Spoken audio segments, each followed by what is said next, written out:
Hello transport nerds and fellow planners, and welcome back to Talking Planning. If you haven't got your snacks or drinks ready yet, pause the video, go and grab them and get comfy because it's time to rank some New South Wales trains. There are quite a few to get through because if you can jump on board with one of these, it's on the list. So to add some extra objectivity to this, I have got a set of criteria. And they're the same ones from my previous Queensland Rail ranking video, which is well worth watching after this one if you're in the mood for a marathon. I'll be checking out trains on the following attributes: comfort and space, cleanliness, features, and reliability. I'll also have a separate enthusiast tier ranking before this because I know that many of the enthusiast favourites might struggle to place a little bit higher up this list. Comfort and space is based around the comfort of seats, the layout of the interior, and the balance between seating and standing space. This is of course relative to the length and type of service, so what matters most in this category will differ greatly between Sydney Metro and an intercity service. Cleanliness is based around the overall condition of the train and considers the cleanliness of seats, floors, and graffiti on windows, doors, and other surfaces. Peeling paint and dirty carpets are also going to bring down that score. Credit to Sydney Trains, Sydney Metro, and New South Wales Trainlink, cleanliness and overall condition seem to be more consistent and generally a little better when compared to Queensland Rail. Features look at what equipment each train is fitted with. Newer trains tend to do better here, although technology upgrades can improve the opportunities for older trains. Emergency intercoms, information screens, and next station displays fall into this category, as they make it easier to navigate the network and improve passenger safety. Movable seats also fit into this category where relevant. Reliability considers how well a train performs in operations and tends to favour new trains as maintenance demand tends to increase over time. Truth is, most New South Wales trains tend to do fairly well here, but as older trains like the VSET, KSET, Tangara, and Endeavour continue to age, the risk of failures starts to increase. So each criterion is ranked out of 5, with 1 being very poor and 5 being very good. This means trains can score a maximum of 20 points. But before I start the ranking process, let's quickly recap what trains are being reviewed. These are the KSET, the Endeavour Railcar or NSET, the Hunter Railcar or JSET, the Tangara, the Waratah Series 1, the Outer Suburban Car, the Millennium Train or MSET, the Intercity VSETs, the Waratah Series 2 or BSET, or Sydney Metro's Alston Metropolis. The truth is, many of the classic trains I do enjoy catching might struggle with some of the more objective rankings, and just because a train scores well on this list, it doesn't mean that I'm always rushing out to catch it.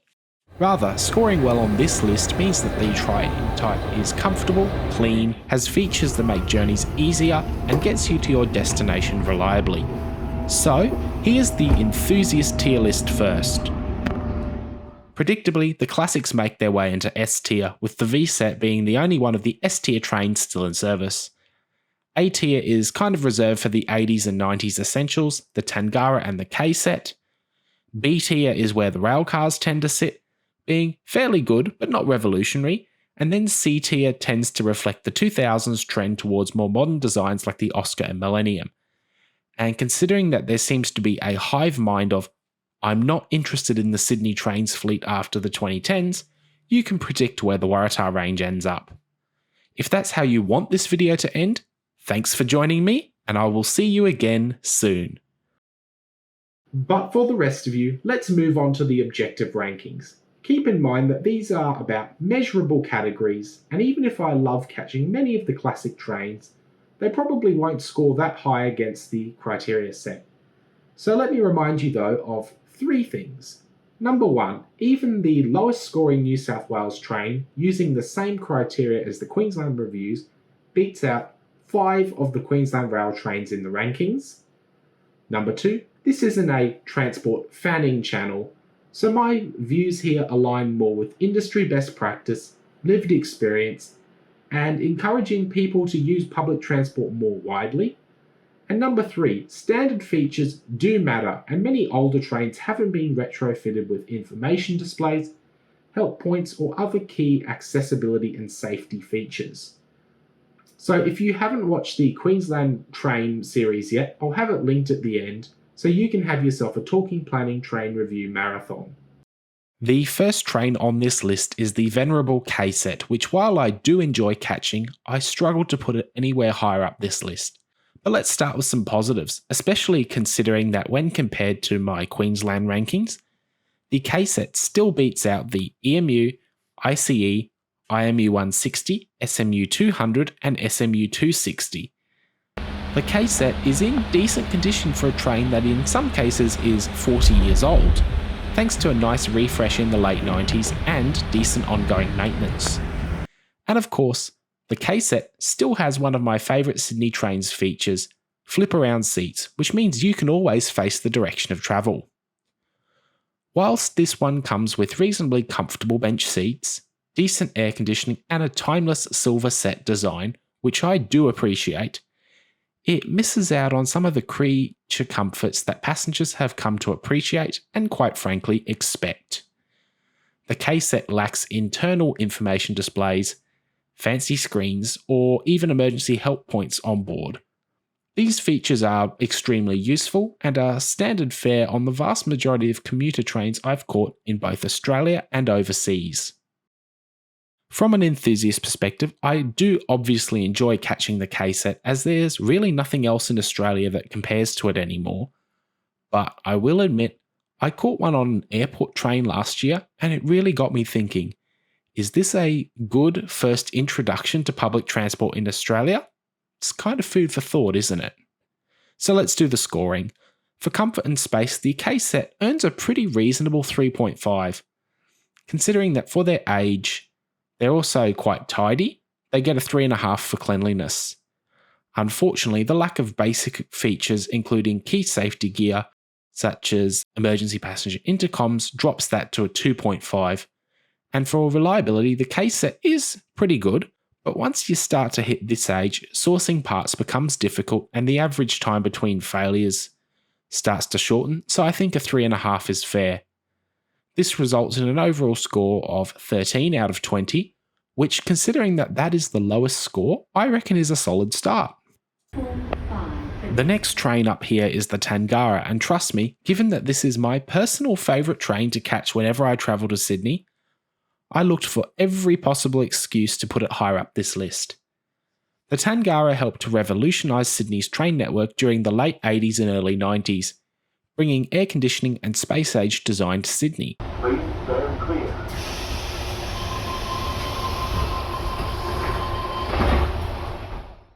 Keep in mind that at the same time the Tangara was introduced, there were still red rattlers on the network.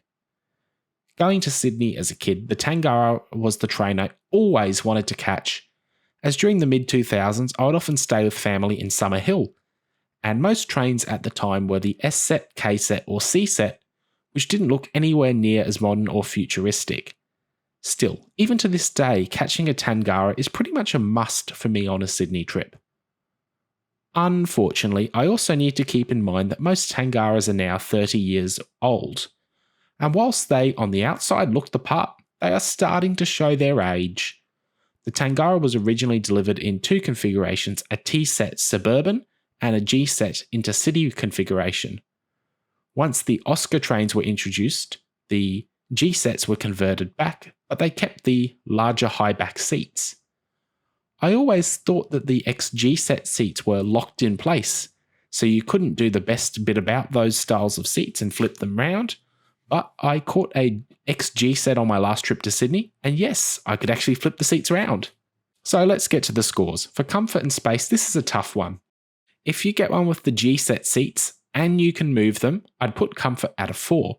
But if they're fixed in place or they were originally delivered as a T-Set, 3.5 is fair. Fixed seats are a bit disappointing for longer trips, but the seat padding is fairly decent. Cleanliness is perhaps the Tangara's downfall, and while many of them have been tidied up over the years, there's one thing that's hard to fix, and that is the clouding of the windows, which makes a fairly big difference to how clean they look. I settled on a 3 for cleanliness. Features also scored a 3, as while the Tangara lacks the screen real estate of newer models, it does at least have a passenger help point, good for safety. I also settled on a 3.5 for reliability, as Tangaras tend to do fairly well, but they've had their fair share of issues over the years. So the score then ranges from a 13 to 13.5 depending on configuration, and I'd say that the XG sets, which can be numbered at 100 and beyond, are a little bit more comfortable. The VSET is the quintessential intercity train in New South Wales and has been part of the rail network since 1970. At launch, the VSET was revolutionary with air conditioning, a double-decker layout, and of course electric power. And credit to them, they still provide a fairly comfortable and quiet ride, which is quite special for something that came from a designer's pencil during the 1960s. And, with a few choice refurbishments over the years, including these rather striking bush plum vinyl seats, they still look pretty good. Unfortunately, the VSET really can't go any higher up this list as it misses out on most of the key features expected on trains today. There's no information displays, wheelchair accessibility is limited, and the doors are still handle operated. Unlike Brisbane's EMUs, which used to have handle release doors, these still need to be pushed open manually. Doors closing. Please stand clear. That can be quite difficult to do while carrying a suitcase, travelling with children, or if you have limited mobility. The intercarriage doors also swing inward and make for very narrow aisles, so if you can't get a pram, scooter, or wheelchair through that door, which chances are you won't, you'll have to spend the entire journey in the vestibule.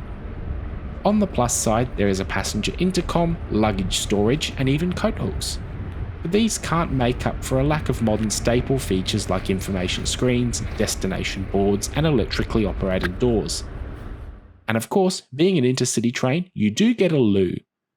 The VSETs have held up quite well, but unfortunately with such an old design, reliability does start to become a big question mark longer term, and the cost to do a major overhaul to extend their life is probably prohibitive. So let's get the scores on the manually operated doors. Comfort and space earns a 4 thanks to these plush bench seats. Cleanliness also earns a 4, as they're generally kept in very good condition. For features, they're fairly similar to the KSET, earning a 2.5. The kicker here is while it does have some extras over the KSET which should push it higher, the manual doors, which need a good shove, and the awkward vestibule layout cancel it back down again. And for reliability, I'll call it a 3.5. The VSETs have done very well over the years, but they aren't getting any younger, and without major overhauls, I could see reliability continuing to be a longer term issue. Still, that nets at a total of 14, which is pretty respectable for a train of this vintage.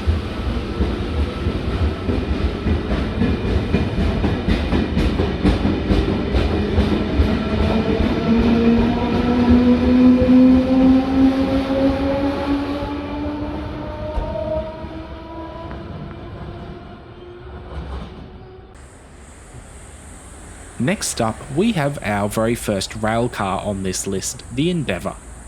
It goes without saying that these have been important trains for our outer metro areas on the Hunter Line, the Southern Highlands Line, services between Nowra and Bomaderry, and of course my closest Opal-enabled service, the Bathurst Bullet.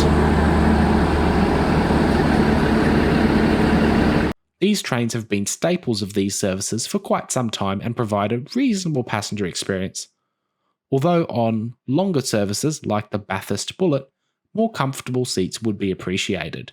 The Endeavour's interior is quite a no-nonsense design, but was refurbished after the Oscar trains were delivered using the same seat fabric and a similar seat shape. And while it certainly updated the design of the train, the seats are quite firm, which for a shorter journey like Newcastle to Maitland isn't too bad, but for a full Bathurst Bullet would be a great way to get a numb bum. Despite this, I still like these trains, and having lived in Newcastle for just under a year, I enjoyed looking out for one of these instead of a Hunter railcar. But features do make a big difference to travel, and compared with more modern designs, The lack of destination displays inside and out and some of the safety gear is why this train is placed where it is. For those even longer journeys, the Endeavour also has a loo, and if you know where to look, you might even find some 240-volt sockets, which are excellent for those power user passengers who need some extra juice in their laptop, if someone else hasn't already claimed it. The Endeavour is a decent all-rounder, but I can't help but think for a longer journey, some more plush seats would go a long way. Let's do some scoring. For comfort and space, I went for a 3.5. For short to medium journeys, they're pretty good, but once you get over that hour mark, the seats become a little bit less fun. Fortunately, being generally used on intercity runs or longer distance outer suburban services, I found they tend to stay pretty tidy, earning a 4. Features aren't too special, but at least there's an emergency help button, which brings it up to a 3. And for reliability, the Endeavours seem to do fairly well, but they are getting on in years a bit, so I gave them a 4. So this is a grand total of 14.5, which isn't too shabby at all.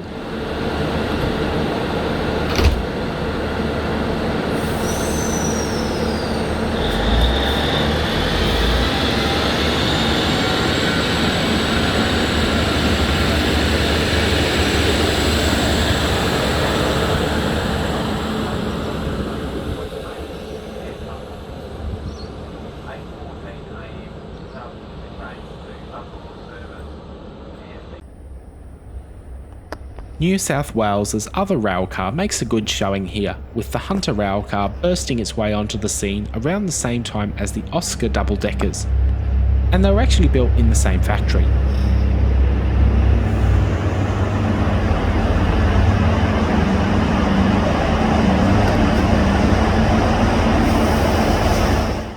These trains were very important for Newcastle and helped to modernise their rail fleet, allowing for the replacement of the 620 and 720 class railcars which were built during the 1960s. These trains introduced many new and improved features for Hunter Line passengers, including internal information displays, wheelchair accessible toilets, dual leaf doors, and more advanced emergency intercoms. And having lived in Newcastle last year, I caught the Hunter railcars relatively frequently, and the aforementioned features were handy, especially given the mix of stopping patterns for Hunter Line trains, which could make it difficult to remember which train stops where. One unfortunate thing about the Hunter railcars is that not all Novocastrians look after them, and sometimes they would look a little bit shabby. But let's do a bit of scoring. For comfort and space, the Hunter earns a 3.5. The seats are decent enough for shorter journeys, but if you're travelling past Maitland, a bit of extra padding would be nice.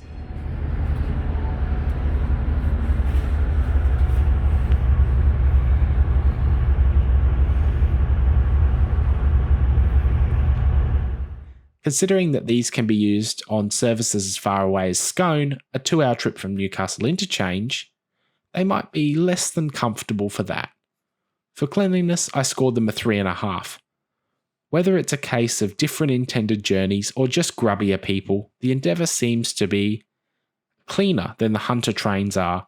And again, having called Newcastle home for a little bit, either of those theories could be plausible. Features are redeeming, although the Hunter railcar doesn't have front-mounted destination displays. They do have side-mounted ones, plus most of the interior bits and bobs that you expect on a modern train are there, which earns a 4.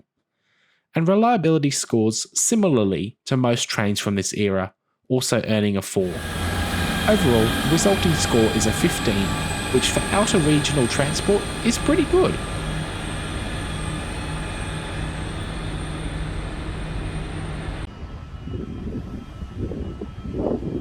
The Outer Suburban Car, or Oscar, has been a key part of the Outer Suburban network since they were introduced at the end of 2006. These trains were delivered as a replacement for the KSET Tangaras on Outer Suburban services, which allowed the KSETs to be returned to suburban running and then converted to T-sets. These trains are primarily used on the north and south coasts, running services as far north as Newcastle and as far south as Kiama.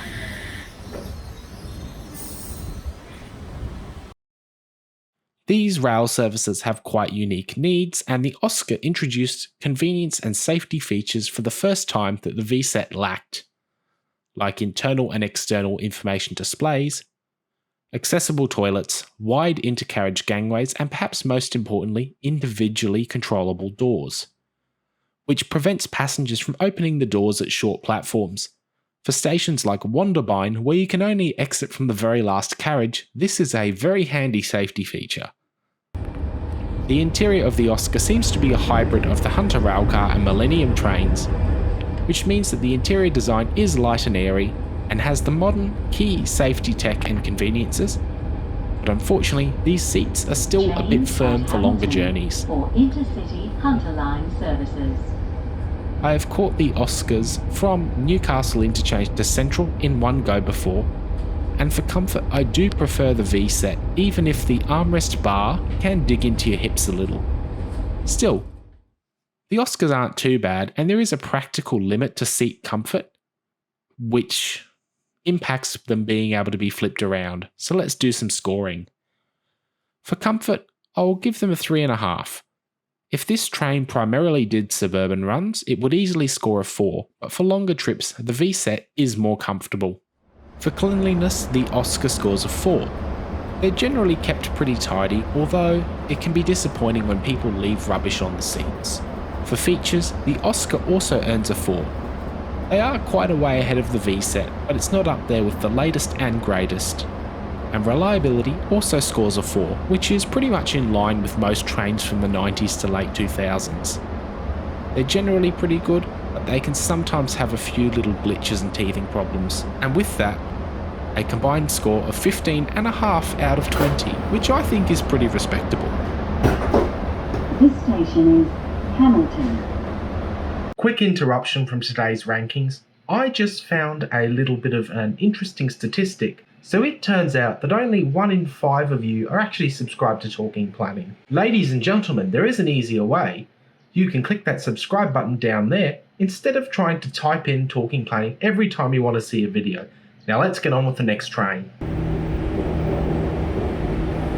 The Millennium train was the next step in modernising Sydney's train fleet after the Tangara, and it was the first train on this list to get many of the features that contribute to good scores.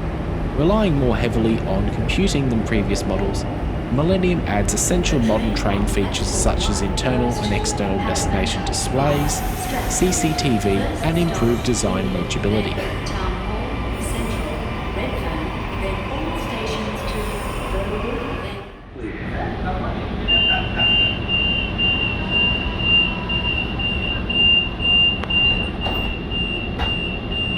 That last point is something that has played a big part in more modern designs like the Millennium, Hunter Railcar, Oscar, and then has been improved on further by the A and B sets, as well as the Alstom Metropolis. There has been a much larger focus on interior design in newer models, and sure, some elements of this have been carried into the older designs with the newer stickers and signage, but the ergonomics of newer designs far outclass older models. There is dedicated fabric for wheelchair accessible and priority seating, like you'd find on a bus. Help points and emergency releases are colour-coded to make them more visible, and there are sturdy grab handles which make it easier to move around the seats, but also to hold on to as a standing passenger.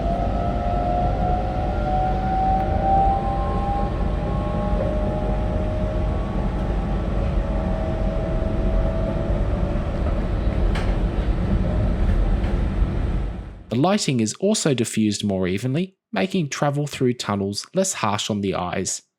To some, this might sound petty, like just an OHS project, but it really does make a big difference for customers, and I would be wrong to ignore the progress that has been made with these more modern designs.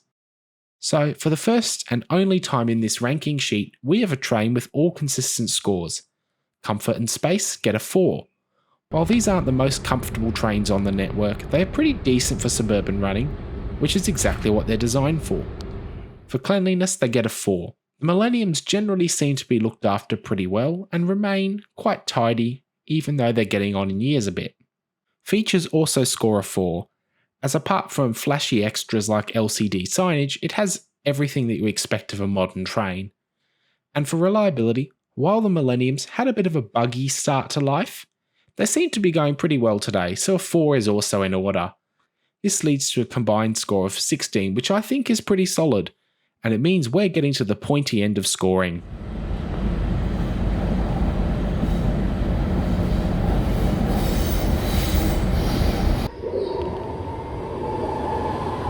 A lot of people had questions about the concept of a metro when it was first being discussed, and questioned why a network that had been based around double-deck commuter trains for so long was being swapped out for smaller single-deck trains.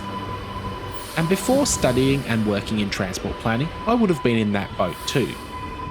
Sydney was the first Australian city to get a metro line with high-capacity single-deck trains and high-frequency service, in line with that expected in cities like London, New York, Tokyo, Paris, Shanghai, and Singapore. It performs a fundamentally different role to the above-ground double-deck suburban stock, and that is to move lots of people short to moderate distances.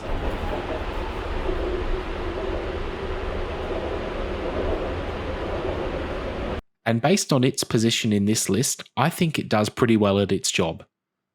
Metro is also the first driverless train in Australia, but unlike many other global implementations of the technology, there is more emphasis on deploying similar numbers of staff around stations and onboard trains so that they can play a more customer-facing role. This helps keep Metro clean and efficient, something that has been in the past a problem with Metro networks.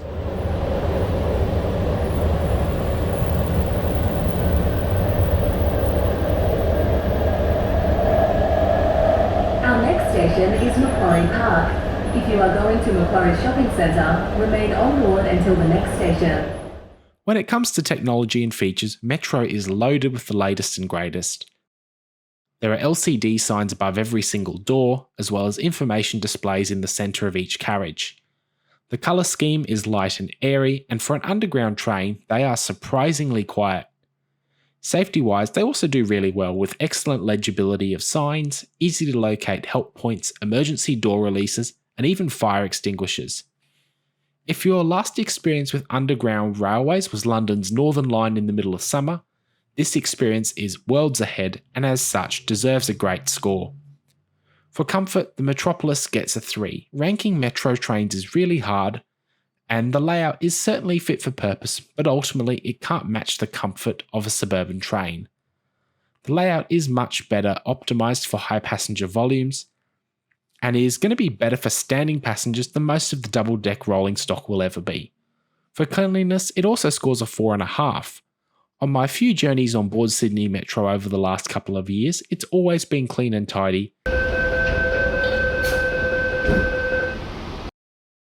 and reminds me much more of Singapore's Metro than a 40-year-old Piccadilly line train, which is a refreshing change for underground rail, which hasn't always had the best reputation for being tidy. For features, these trains are fully loaded with the latest safety gear, excellent destination signage, great handrails, dedicated wheelchair and priority seating, and open gangways to easily move throughout the train. For that, I'm awarding my first 5. And for reliability, these are new trains with plenty of years service ahead of them, and I'm going to award them a 4.5. Software should make diagnosis easier for any little niggles that do happen, but even the best things can fail, and being able to manually override systems with staff can sometimes be a necessary evil to maintaining reliability. Still, this is an overall score of 17, which is a pretty darn good showing.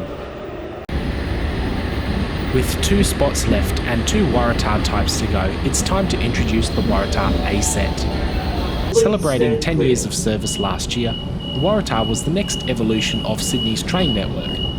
Much of the 2000s focused on bolstering the intercity fleet, with Oscar trains and Hunter railcars allowing the Tangaras to return to suburban service, bolstered by a fleet of Millenniums. But around this time, there was still a large contingent of silver rolling stock, much of which lacked aircon.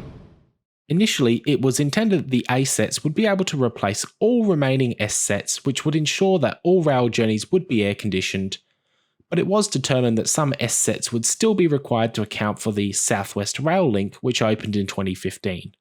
Unfortunately, this meant that by 2014, when Melbourne had retired their last Hitachi train, Sydney was left as the sole Australian city with unair-conditioned trains.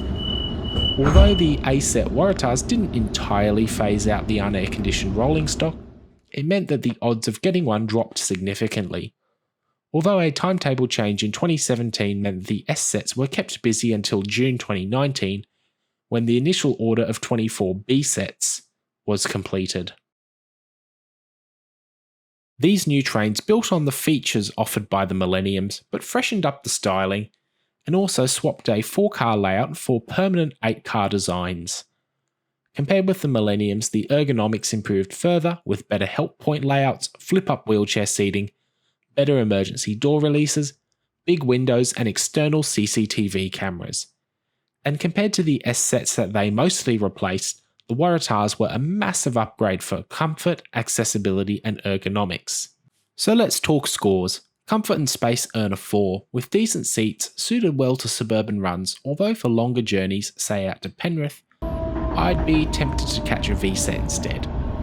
Being a relatively modern train and fitted with anti-graffiti coatings, I'll award the A sets a 4.5 for cleanliness overall. There is a bit of variation here, but most are tidy and clean and in good condition.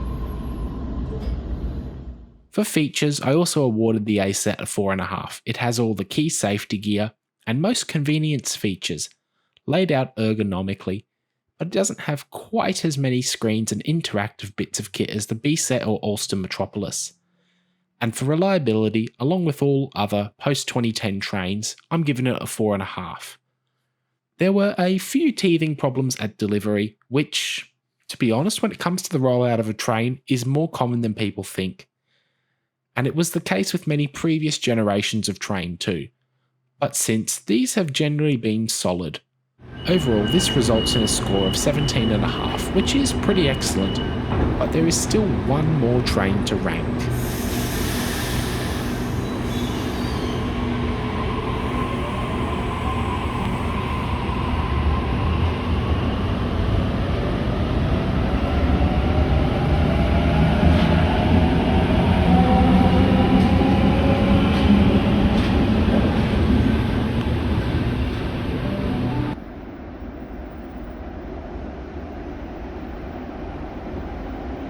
And the final train is the Waratah Series 2, the VSET. This is the newest train on the Sydney Trains network and encapsulates the decades of progress made on Sydney's double-decker suburban train journey.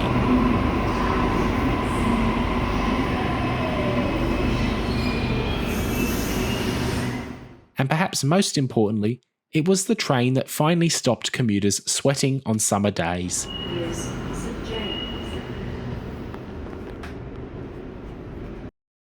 Finally, in June 2019, Australia said goodbye to regular, unair-conditioned passenger train services thanks to this very model of train. But there's more to like about the B set than it being fitted with aircon. The B set is an evolution of the A set, the first series of Waratah, and shares the vast majority of its parts from the previous model.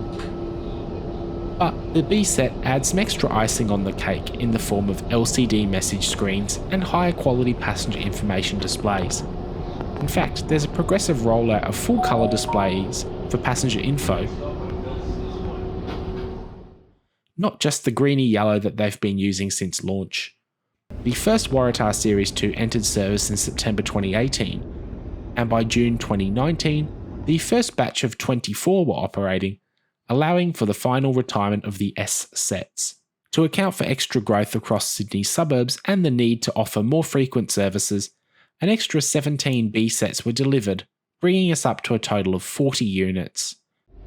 These last few units led to the retirement of the C sets, which seemed to have caused quite a stir in the enthusiast community, and I must say it did surprise me at first that the K set would outlast the C sets, but given their small production numbers, specialist parts and less than stellar reliability, I get it.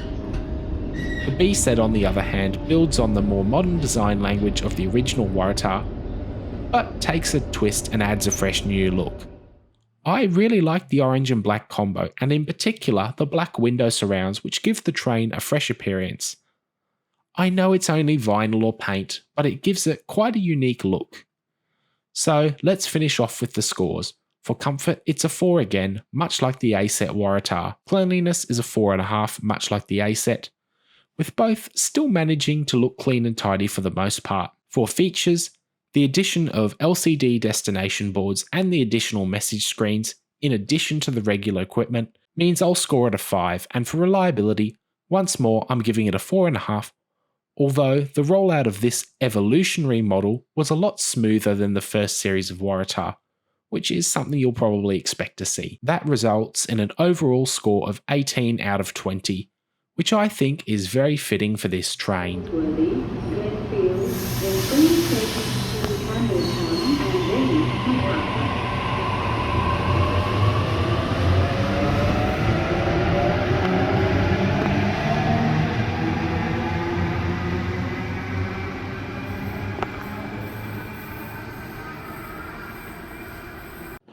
By now, there will be plenty of debate in the comments section about which trains are best, which ones you prefer. And let's just keep it respectful, even if you're thinking, why did he rank my favourite train so far down the list? Let's talk it through.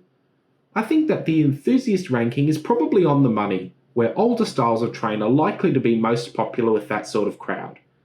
And of course, there's a time and a place for that. But what I wanted to focus on was the overall passenger experience, something which I think gets lost in an enthusiast audience, who in their love of classics like the SET, the KSET, the CSET and the VSET, sometimes forget that most passengers just want to get to their destination as pain-free as possible. So the scores were focused on what delivers the best overall travel experience for a given class. And going back to my early example of travelling to or from the airport, if my very first experience on a Sydney train was an A or B set, I'd probably be fairly impressed. They're fresh and contemporary looking, they're fairly comfortable, they're usually quite clean and tidy, they've got the features that I expect, and notwithstanding outside forces, should work and get me to my destination hassle-free. So, if you've made it this far, I hope you found this review insightful and interesting, and enjoyed a different, more objective look at trains across this great state. If so, go and gently press that like button, and ring the bell to know when the next Talking Planning review is ready to go. So thank you for joining me, and I will see you again soon.